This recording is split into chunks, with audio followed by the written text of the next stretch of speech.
From the moment he stepped into the courtroom, people whispered. Some laughed quietly, others stared in confusion. As standing there, holding a stack of neatly arranged papers almost as tall as his arms, was an 8-year-old black boy. Child so small his feet didn't touch the floor when he sat, but his eyes, sharp, serious, unblinking, made even the oldest lawyers shift in their seats.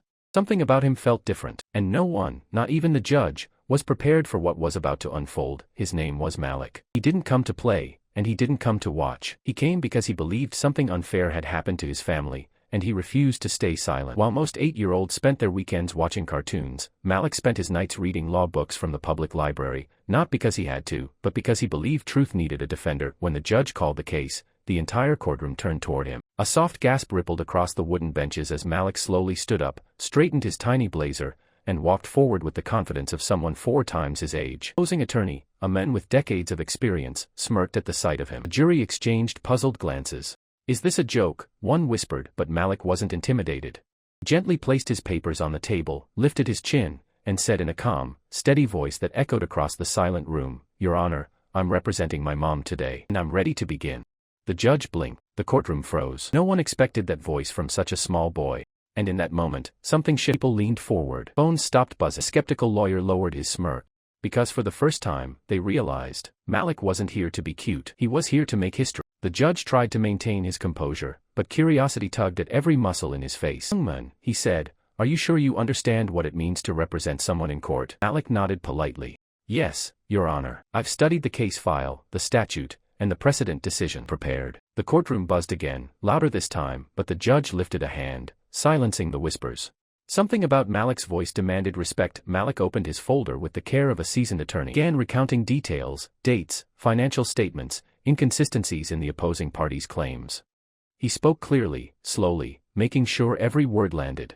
He didn't stutter. He didn't pause to think. It was as if the entire case lived inside him. The opposing lawyer, earlier half laughing, now leaned forward, bewildered, flipping through his own notes as if he missed something. Then came the moment that changed everything. Malik walked toward the center of the courtroom and held up a document. "Honor, this contract violates Section 12A, which states that a tenant cannot be evicted without documented notice. The landlord never provided that notice. Instead, they forged signatures. Like this one." He handed copies to the judge, jury, and attorney. The judge inspected the document carefully, eyebrows lifting in disbelief. The jury shifted uncomfortably. The opposing lawyer's face slowly drained of color. Because Malik wasn't making guesses, he was revealing hidden truths. People in the courtroom started recording. Never seen anything like this. An 8-year-old dismantling a grown man's case, piece by piece, with flawless, undeniable logic. Jurors exchanged glances as if asking silently, "How is this even possible?" Malik stood strong, fearless, unwavering, proving that intelligence has no age, and for the first time, the courtroom realized this child wasn't a spectator of life. It was a force of it.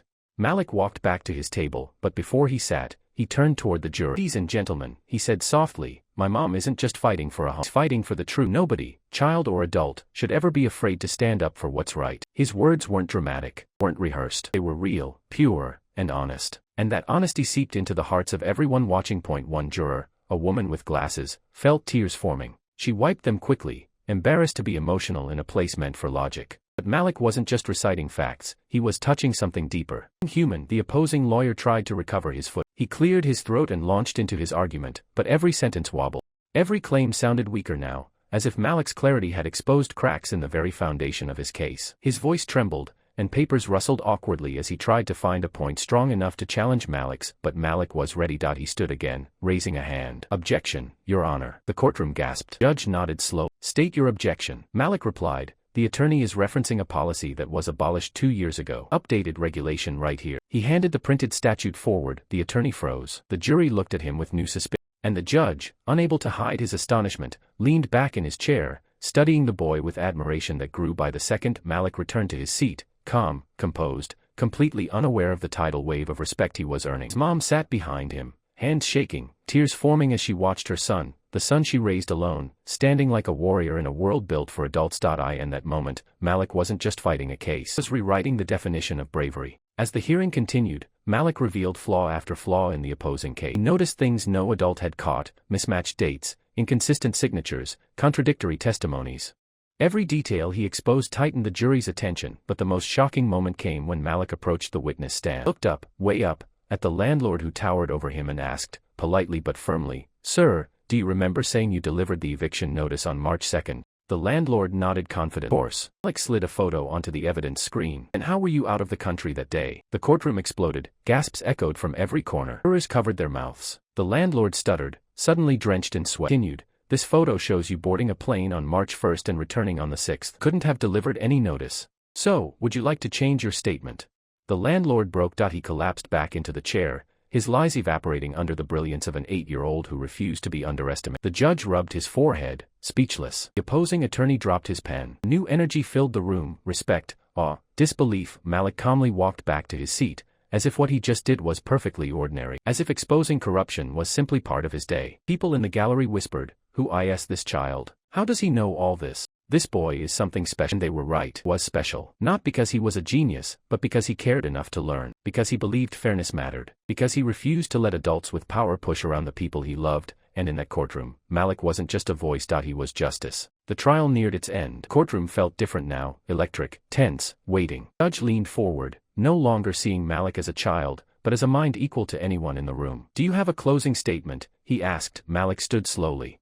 The room fell silent instantly. He looked at the jury with calm, steady eyes. "My mom works 2 jobs, he began. She pays her bills. She helps our neighbors. Sure, I have everything I need. She didn't deserve what happened to her. I studied this case because I couldn't let someone lie about my family. Maybe I'm young, small. Truth doesn't need to be old or tall. It needs someone brave enough to speak it." A hush spread across the room. Malik continued, "This case isn't about rules or papers. It's about right and wrong. And if someone with power can lie and get away with it, then none of us are safe. Not kids, not parents. Not anyone." Words hit harder than any legal argument. Jurors shifted, wiping tears. The sternest among them felt their hearts crack open. Malik ended softly, "All I ask is that you choose fairness. Not for me. Not even for my mom. Because justice is supposed to protect everyone." He sat down, and the courtroom, packed with adults who had lived decades longer than him, sat speechless, humbled by the courage of an 8-year-old boy. The judge cleared his throat. His voice shook slightly. He looked at the jury, but he already knew what was coming. The verdict was reached in minutes, faster than anyone expected. The jury foreman stood. "We rule, in favor of Malik's mother." The courtroom erupted into applause. Malik's mom covered her face, overwhelmed with joy, pride, and relief. Malik looked up at her, smiling softly, as if to say, "We did it." The judge banged his gavel lightly, not to silence them, but almost in celebration. He turned to Malik. "Young man, I have practiced law for over 30 years. And I have never seen intelligence, preparation, and courage like yours. You have a gift, and one day, if you choose, you will make one extraordinary lawyer." Opposing attorney approached Malik with a gentle smile. "Son, you beat me fair and square. I've been doing this longer than you've been alive." People crowded around Malik, shaking his hand, congratulating him, praising him. But Malik didn't care about the attention. He turned only to his mother. She knelt, hugging him tightly. "So proud of you," she whispered. Malik smiled. "I just wanted to help." And that was Malik. Prodigy seeking fame, not a child craving applause, but a boy who loved deeply, studied fiercely, and believed in justice with his whole heart. In a courtroom built for adults, he taught everyone a lesson they would never forget. Courage isn't measured by age. Wisdom isn't earned only with years, and sometimes, the smallest voice is the one that changes everything.